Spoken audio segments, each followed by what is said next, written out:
Hey, I'm Grant with Grant's Game Rex, here to bring you my top 10 family games of 2023.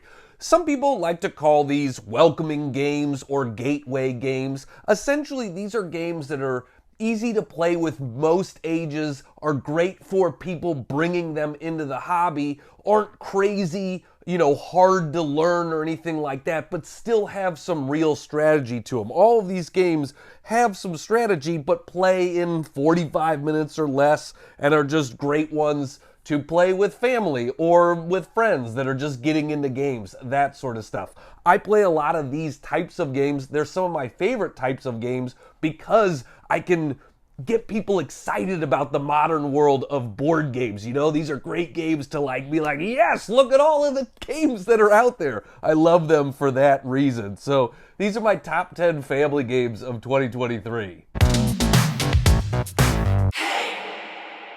My number 10 is Gacha, and if you are looking for a game for young kids, this is probably the game on this list that is most appropriate for younger kids. A lot of these games on here are appropriate for sort of 9, 10-year-olds. This one you could probably play with like 6, 7-year-olds.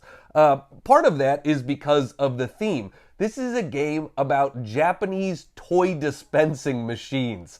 And it's a little just card game, set collection game. One of the fun things, though, is every card has what it might be on the back of it. You can sort of narrow down what you might be getting when you draft a card because the back says, oh, it's going to be one of these 3 things, and then you flip it over and hopefully it's the one you really want. But that's a fun sort of exciting moment when you're like, yes, okay, I got what I wanted. And then you are turning those cards in for points based on set collection. Oh, this card needs 3 of these types of things, or this card needs this one and this one, that sort of thing. So you are just drafting cards and then turning them in for points, but there's that fun, exciting, hopefully I get what I want moment, and there's also just a lot of cute, fun artwork in the game. So that's Gacha.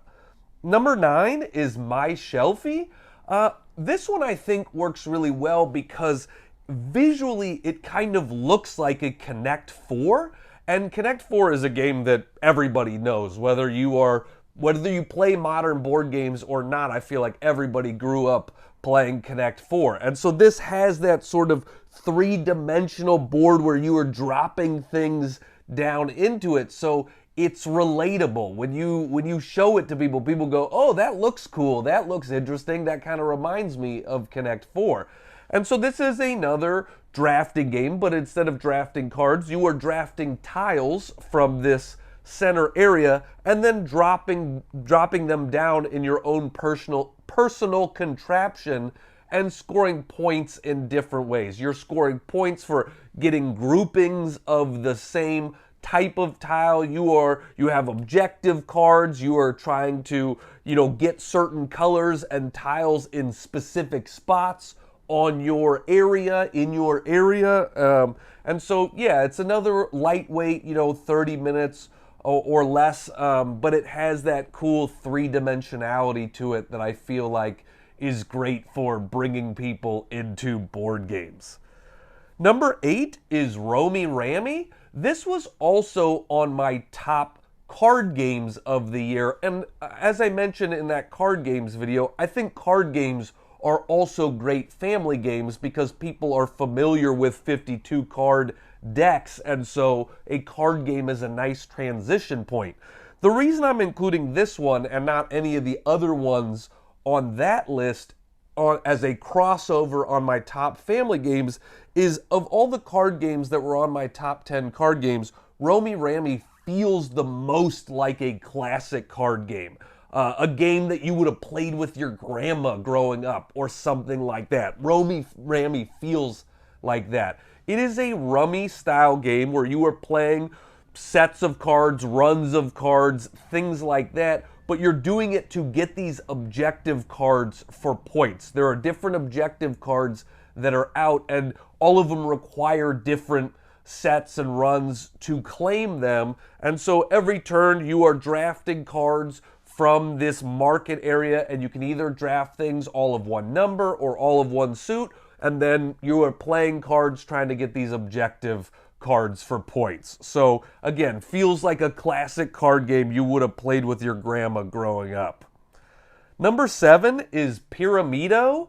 Pyramido feels like Kingdomino, but with three-dimensionality to it. So it's like Kingdomino in that there are domino tiles that are split in half. So one part of the tile has one thing and the other part of the tile has another thing. And you are playing them down to create areas of like terrain types. All of that is very Kingdomino, and Kingdomino to me is one of the greatest family games of all time. But where this differs from Kingdomino, what this does different is you play over multiple rounds, and the next round you will be building on top of the tiles that you already played. You are building a pyramid over 4 rounds, and so you can add on to your different land type areas by going up with it. So if I have 2 reds down here and I put a red above it, now I've got 3 if I can keep those other red ones showing below it. And so it's a nice spatial puzzle where you are trying to keep different areas and score points for areas as you build up in a 3-dimensional pyramid. So light tile drafting, tile laying game, but with a fun 3-dimensionality to it. Number 6 is Neotopia.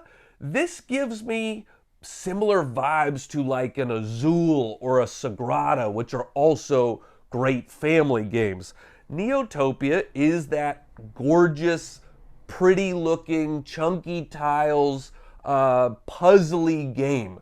You are placing these little circular acrylic tiles down on your board and trying to match pattern cards.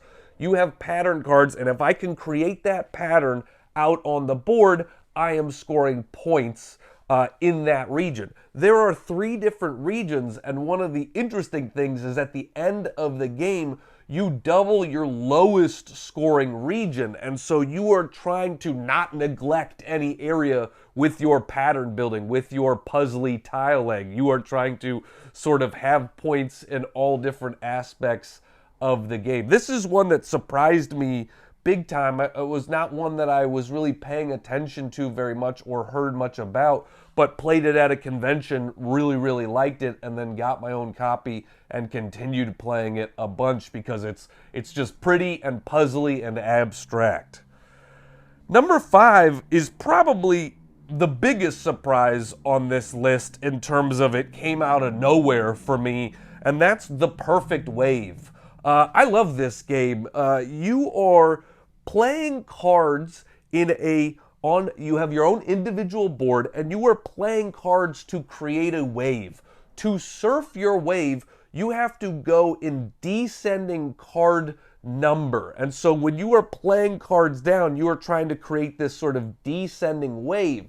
But that's not it, because you also have to paddle your surfer out. If you can't get your surfer out, it doesn't matter how many cards you've played, he's not going to surf those waves, you know? She's not going to get there to surf that wave. And so it's this really interesting tension of like, which one am I paddling out? Am I playing a card? What am I going to do?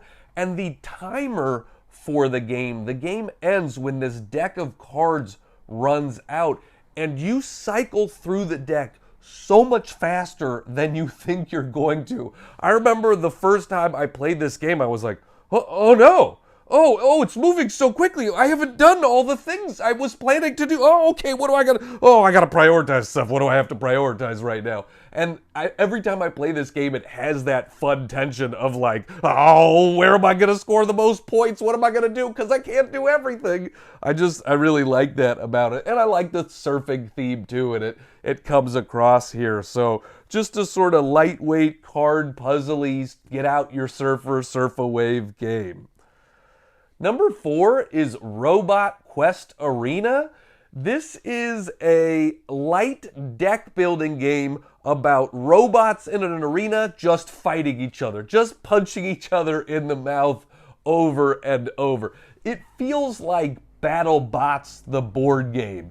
And so all of the robots have slightly asymmetric abilities. They're going to be better at different things, but you are essentially just moving around, buying cards. Those cards are going to get you better movement. They're going to get you better weapons, and you are just literally going all over and beating up all of the other robots and trying to score points as much as you can. One of the interesting things is as you damage other robots, they don't just lose their health to the supply, they lose their health to your point pile. So you are literally getting points by by dealing damage to other robots and other players. The other thing I like about this game is it just gets you in the action right away. There's no sort of, hey, let's ramp up for 5 turns with our deck building before we're hitting each other. No, I feel like you all just start hitting each other right away, and I like that about it. It's like why wait when you can hit each other now? And so it just makes it a fun arena combat game. Number 3 on the list of the top family games of 2023 is Diced Veggies. This was actually designed by some kids and works really well for young kids. This and Gacha are probably the 2 games on this list that work the best for younger kids.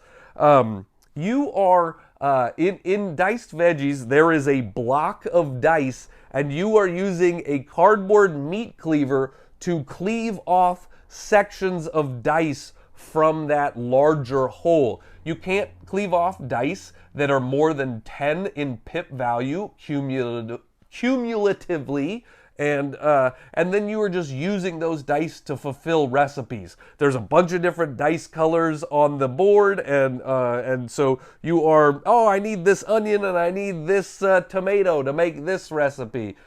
There's some other types of cards that will score you bonus points if you can fulfill its stipulations. You know, hey, I used all 6s in this. I get this bonus right here, or whatever, what have you. It looks really good on the table. The dice are bright and vibrant, and everybody loves dice games. So this is a really good, welcoming gateway game for sure, Diced Veggies. Number 2 on my list is Junk Drawer. This is such a relatable theme. This is literally about the junk drawer that we all have in our house, and we just shove everything in there, including our deepest, darkest secrets, and try to never open the drawer again. And so the game is full of tape and batteries and flashlights and all of the things that are in your junk drawer. It is a light polyomino tile laying game. All of those junk items are represented by various polyomino tiles. Your board, everybody has an individual board, and it is split into 4 compartments. And every game will have a different 4 scoring parameters. It is saying that in this compartment, we are going to score this way. In this compartment, we are going to score this way. In this compartment, we are going to score a different way. Every round, you put out 4 cards and you flip them over one at a time, and then you have to add that junk piece to one of your 4 compartments. But the trick is that once you've added something to one compartment, that compartment is done for the round. The other 3 cards you flip over have to go into other compartments. And so there are times, that makes for a fun tension in the game, because there are times you get to the last one, you flip it over, and you're like, I gotta put it here. I'm an idiot. I should have saved this one over here. This one works so much better over here. And I just think it's really fun. And it's one that plays in 20 minutes or less. So whenever I play it, we often play like 3 games of it in a row and switch up the scoring cards in the game.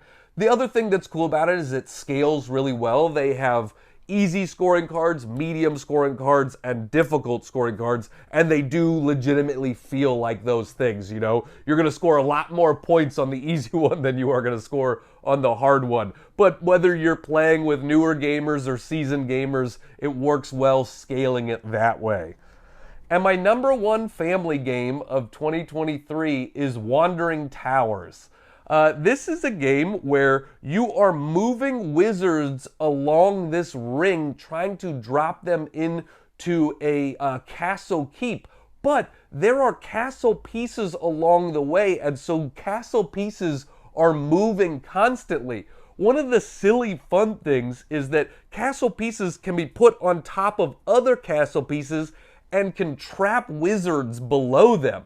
You legitimately actually want to trap wizards because you fill your potions when you do it, and potions can be used for special abilities later. So you are actively trying to trap wizards under these castle pieces, which then adds this sort of light memory element to the game, because you're like, oh, where did my wizard go? I wasn't paying attention. Who put what where? And I lost my wizard, and now I gotta figure out where it is. And so you're trying to then, in subsequent turns, move a castle piece off. You're like, I think it's here, the second one down, so let me move these top ones. No, it's not there. Oh boy, where is it? I just love those funny big moments in the game. You are either moving castles or you're moving wizards. You have cards that you're using to move everything, and it's just light and fun, plays in 30 minutes, has really great table presence, with all the different castle pieces moving around. It almost feels like a sort of nerdy shell game a little bit, and I just love it. This is one that, I had a big birthday party, and when it's your birthday, you can pick any games you want on your birthday, and people have to play it with you, and I picked Wandering Towers. This is one of the main games we played on my birthday because I have just so much fun playing it. So yeah, all of these games work for families, work for casual gamers. I think a lot of them work for, even seasoned gamers as sort of like first or last games of the evening. These are great for that. You want a warm-up game? Definitely anything on this list is going to be a great game before you play something heavier. So I love me some family games. This was a great year for family games. I recommend all of these. As you know, I'm doing a bunch of these top 10 lists videos right now here at the end of the year, running through my top 10 games in various different categories. So please subscribe, please like, please share these. Stay tuned for more. I'll have more of these top 10 game videos coming soon. All right, I'm Grant with Grant's Game Rex.